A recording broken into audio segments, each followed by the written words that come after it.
उसको गुस्सा आया और तलवार निकाली कि मूर्ख, तुम्हें पता नहीं है, तुम 10 अशर्फी जो मेरी कीमत लगा रहे हो, तुम्हें मालूम है कि मेरा छोटा सा वस्त्र, छोटे से कपड़े मेरे, जिसे आज की भाषा में रुमाल कहा जाए, उसकी कीमत 10 अशर्फी से ज्यादा है, और तू मेरे पूरे जीवन की संपूर्ण मेरी कीमत 10 अशर्फी लगा रहा है। उस आदमी ने कहा, मैंने आपकी कीमत तो लगाई नहीं, मैं तो कपड़ों की कीमत लगा रहा हूं, क्योंकि आपकी तो कोई कीमत है ही नहीं, क्योंकि आपने अपनी कीमत को पूरी तरह से बर्बाद कर दिया है। आपके जीवन जो है अत्याचारों से भरा हुआ है। आपने लोगों को हमेशा प्रताड़ित किया है, हमेशा लोगों को कष्ट दिए हैं। कभी भी किसी आदमी को आपने सुकून की जिंदगी नहीं जीने दिया है। सदैव आपके अंदर में लड़ाई झगड़ा मार काट के सिवाय कोई ऐसा विचार, ऐसी भावना नहीं जगी जिससे आपका कोई मूल्य बन सके।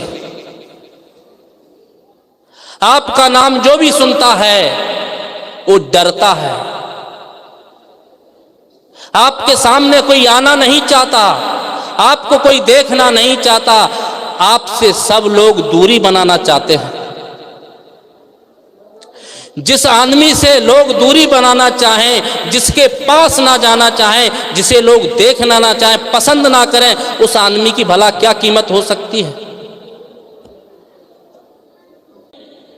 बहुत अच्छे पुष्ट पर बैठ जाना कीमत नहीं है, वो हमारी व्यवस्था के लिए, कुछ जीवन यापन के लिए भौतिक वस्तुओं की आवश्यकता होती है। इसको टाला नहीं जा सकता। आपको जीवन मिला है, इस जीवन चलाने के लिए आपको भौतिक आवश्यकताओं की जरूरत पड़ती है। उसके बिना आपका जीवन नहीं चल सकता। अगर कोई आदमी चाहे कि नहीं, मुझे तो सिर्फ ध्यान ही ध्यान करना है, सत्संग ही सत्संग करना है, ना मुझे भोजन से मतलब है, ना निवास से, तो चलेगा। ध्यान अपनी जगह है, सत्संग अपनी जगह है, और जीवन यापन की वस्तु अपनी जगह है। इसीलिए संत कहते हैं कि आवश्यकताएं, जो आवश्यक है वो हमारे लिए बहुत जरूरी है, लेकिन आवश्यकता से ज्यादा वो हमारे लिए खुरापात पैदा करती है। जिसके पास भी आवश्यकता से ज्यादा धन है, आवश्यकता से ज्यादा कोई वस्तु है, तो उससे सुख नहीं, उसे उससे चिंता बढ़ती है। मन में विभिन्न प्रकार की खुरापातें आती हैं, और उसी को लेकर के आदमी के अंदर में अहंकार जमता है, और वो अहंकार फिर व्यक्ति को चैन की नींद नहीं सोने देता है। वो अहंकार आदमी को सुचारू ढंग से जीवन को नहीं चलने देता है, निरंतर उसे प्रताड़ित करता रहता है, परेशान करता रहता है। इसीलिए संसार की भौतिक वस्तुएं हमारे लिए बस उतना ही उपयोग है कि हमारे क्रोध को समाप्त कर सकते हैं, आप ये चाहे कि लालच को समाप्त कर सकते हैं, आप ये चाहे कि ईर्ष्या को समाप्त कर सकते हैं, आप ये चाहे कि संसार में जितनी भी बुराइयां हैं वो सारी समाप्त कर सकता हूं, तो ये नहीं हो पाएगा। जो है वो तो रहेगा ही, बस काम क्या करना है, हमें उससे दूरी बनाना है। हम उसको पूर्णतः समाप्त नहीं कर सकते, हमारा वश सिर्फ हमारे ऊपर हो सकता है।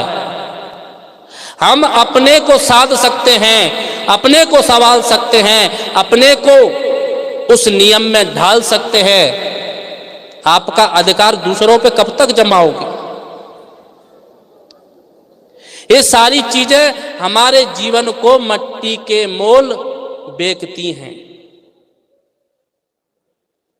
आवश्यक है कि हमें ये शरीर मिला है, और बड़े सौभाग्य की बात है कि हमें ये अनमोल जीवन मिला है।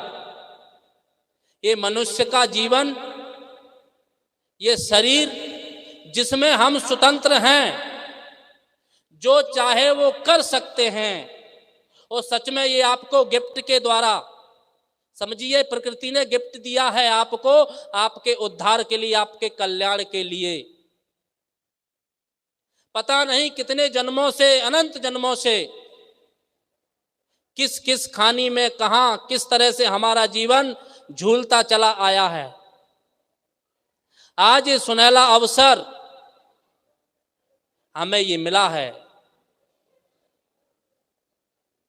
इस अवसर को हमें जाने नहीं देना है, इस अवसर को हमें गंवाना नहीं है।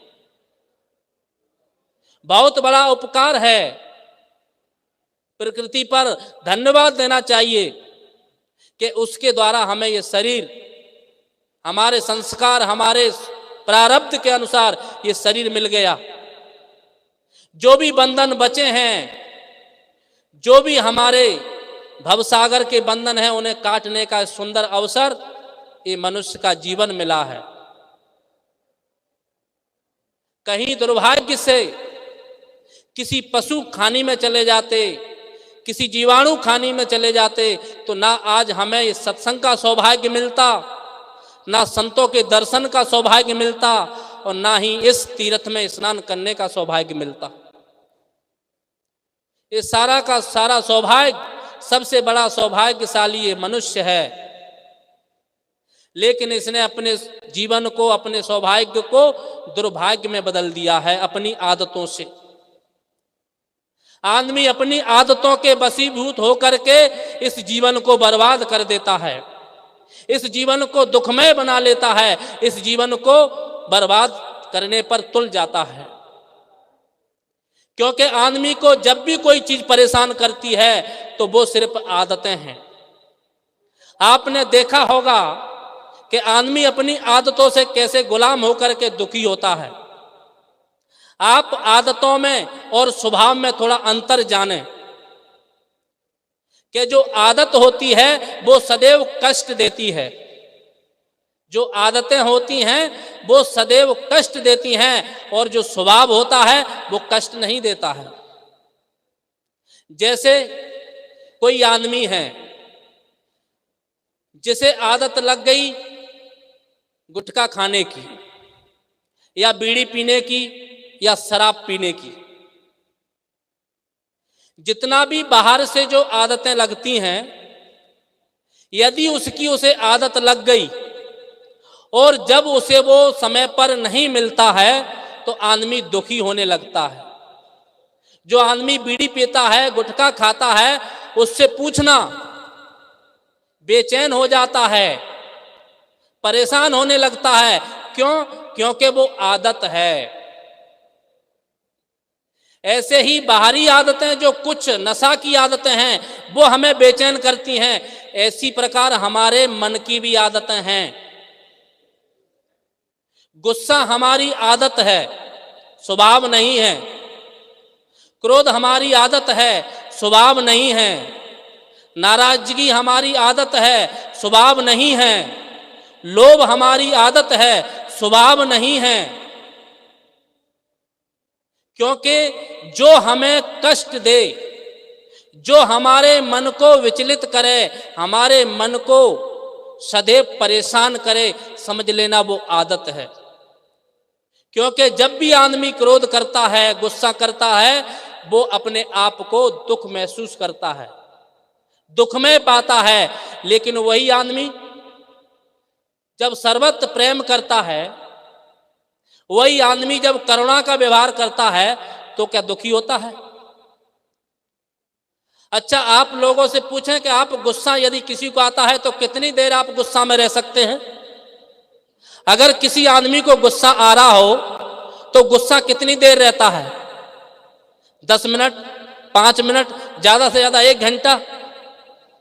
ज्यादा देर तक आदमी गुस्सा में नहीं रह सकता, चाहे कितनी भी किसी भी चीज को लेकर के गुस्सा होता हो, वो आदमी ज्यादा देर गुस्सा में नहीं रह सकता, क्योंकि गुस्सा आदत है और आदत बाद में आती है और पहले चली जाती है। क्योंकि ज्यादा देर तक हम गुस्से में नहीं रह सकते, लेकिन प्रेम में कोई आदमी 4 घंटा चाहे कि मुझे गुस्सा में रहना है, और 4 घंटे की गुस्सा, 4 घंटे का क्रोध उसके जीवन को बर्बाद कर देगा। 4 घंटा तो बहुत होता है, 4 सेकंड का क्रोध पूरे जीवन को बर्बाद कर देता है, और इतिहास गवाह है इस चीज का। इसलिए जो आदत हैं वो हमें परेशान करती हैं, दुख देती हैं। मैंने कहा कि जो स्वभाव है वो कभी आपको परेशान नहीं करेगा। आप प्रेम से जीवन भर रह सकते हैं, कोई आपत्ति नहीं है। आप अपने परिजनों के साथ, मोहल्ले वालों के साथ, गांव के साथ, पूरे राष्ट्र के साथ, यदि आपकी प्रेम की भावना है, आप संपूर्ण रूप से प्रेम देना चाहते हैं हर आदमी को, और आपका अंदर आपका जीवन पूरा प्रेम में बन गया हो, तो आपको कोई भी संसार का व्यक्ति या संसार की कोई भी आदत कभी परेशान नहीं कर सकती। ना ही आप कभी दुखी हो सकते हैं और ना ही आपको कभी कोई कष्ट होगा। सत्संग से हमें यही सीखना है, यही जानना है, क्योंकि सत्संग हमें वास्तव में अनमोल जीवन की पहचान कराता है। वास्तव में सत्संग हमें वो देता है जो हमें चाहिए। संसार की भौतिक वस्तुएं आपको संसारी लोग दे सकते हैं, संसार का सारा ऐश्वर्य आप लोगों से पा सकते हैं, लेकिन आप मन की शांति संसार से नहीं पा सकते। ये आपको खुद कमाना होता है। जैसे कोई आदमी भगवान को मानता है और भगवान की बहुत प्रार्थना करता है, बहुत उपासना करता है, कई दिनों तक वो भगवान की प्रार्थना में बिता देता है, और जब यदि भगवान प्रसन्न हो जाएं और आकर के भगवान उससे कहें कि मुझसे कुछ वरदान मांगो, तो संसार आदमी क्या मांगेगा? जिसकी जहां तक बुद्धि पहुंचती है वो मांगेगा, संसार का धन, ऐश्वर्य, सुख सुविधाएं मांगेगा।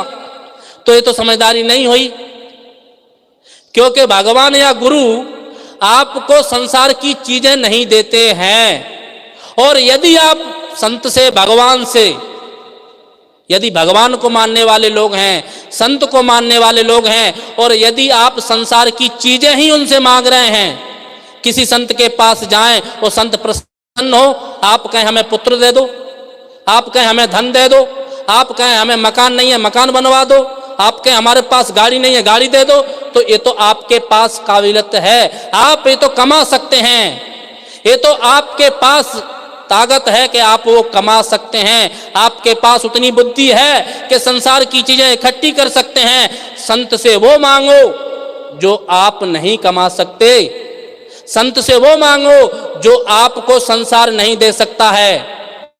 जैसे मान लो कोई आदमी ये कहे कि मुझे प्रधानमंत्री से मिलना है, और उसे वहां से समय भी मिल जाए मिलने का, प्रधानमंत्री टाइम भी दे दें, और आदमी जाए और नरेंद्र मोदी जी पूछें, जो हमारे प्रधानमंत्री हैं, वो पूछें बताइए क्या चाहिए, और आदमी जाकर कहे मुझे 1 किलो चीनी दे दीजिए।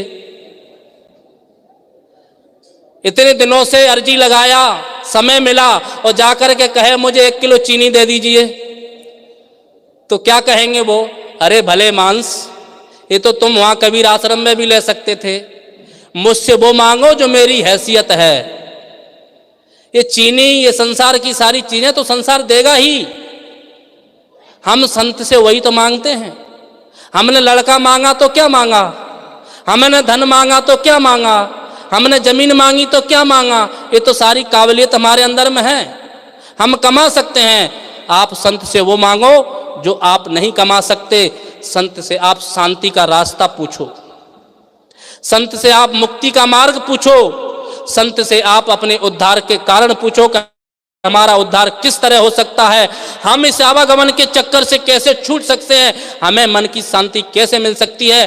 उस धन को मांगो जिस धन के पाने के बाद फिर कोई ध्यान हमारा संसार की तरफ ना जाए। वो चीज हमें वो संत से मांगना है, भगवान से मांगना है। इसलिए आवश्यक है कि हम इस सत्संग से, इन संतों से, यदि इस कबीर आश्रम में हम लोग आए हैं तो पूरा 3 दिन इस ज्ञान की यज्ञ में, इस ज्ञान की गंगा में अपने आप को इस तरह से डुबो दें, इस तरह से अपने आप को तल्लीन कर दें कि जब घर जाएं और 1 बरस तक हमको दोबारा से फिर सत्संग की आवश्यकता ना पड़े। जैसे आप मोबाइल चार्जिंग करते हैं और आप 1 घंटा चार्जिंग कर लो तो आपका दिन भर मोबाइल चल जाता है। ये सत्संग आपको चार्जिंग करता है। जैसे मोबाइल 1 घंटा चार्जिंग करने पर पूरा दिन भर चलता है, ऐसे ही 1 दिन का, 2 दिन का, 3 दिन का, 1 घंटे का सत्संग आपको कुछ देर के लिए चार्जिंग करता है। और वो चार्जिंग आपका खत्म ना हो, ऐसे अपने आप को पूरा पावर बैंक लेकर के बैठो जो सालों साल नहीं पूरे जीवन भर चले, और जब घर जाएं तो हमारे जीवन में कुछ परिवर्तन लगे।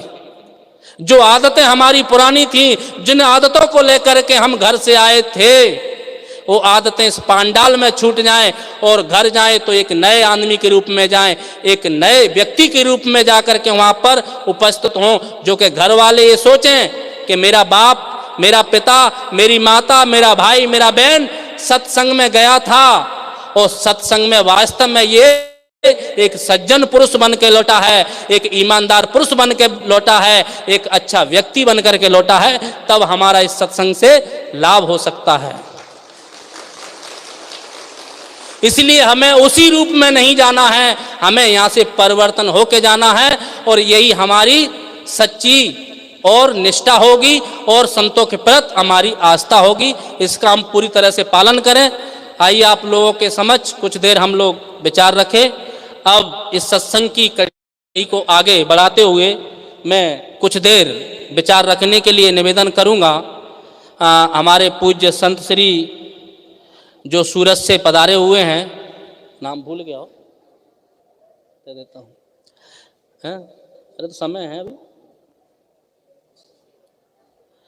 क्या नाम है यार, भूल। अच्छा नहीं बोलेंगे, कोई बात नहीं, चलिए कोई बात नहीं। साहब का थोड़ा स्वास्थ्य गड़बड़ है, कह रहे हैं अभी बोलने के उसमें नहीं है। तो आइए हमारे बीच में साहब जी बैठे हुए हैं, उनके कुछ विचार सुनने से पहले एक छोटा सा पद गुनगुना देता हूँ, क्योंकि भजन उपदेशक हमारे जो थे कहाँ गए सब, कोई बात नहीं। एक छोटा सा सदगुरु कबीर का पद है, उसके बाद साहब के हम विचार सुनेंगे।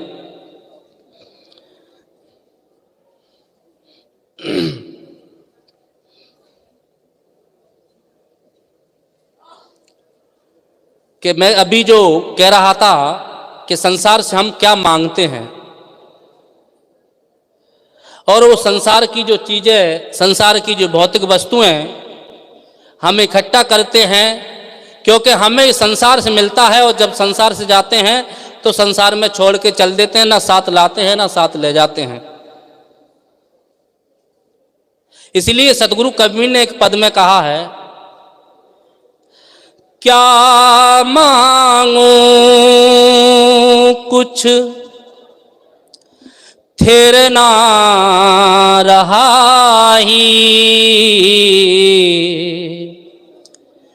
क्या मांगो कुछ थिर ना रहाही,